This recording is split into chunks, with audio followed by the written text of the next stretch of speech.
Ebidensya, ebidensya. Nahuli ko na ang kailangan pa ng ebidensya. Kuya,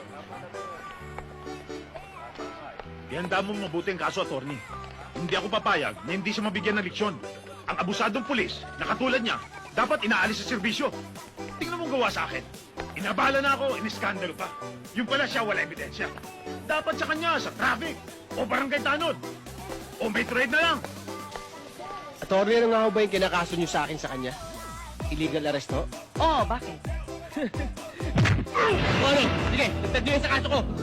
Tarantado ka! Bubunot ka? Bubunot ka? O ano, burutan tayo? Gumawa ka na naman ng gulo. Pambihira ka o.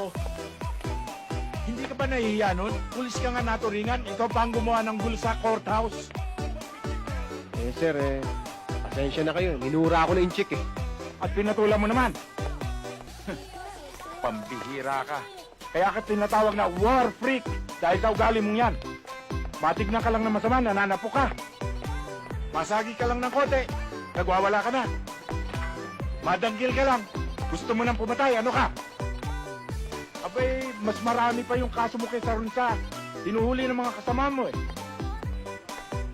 Pabayaan niyo, sir. Hindi na mauulit.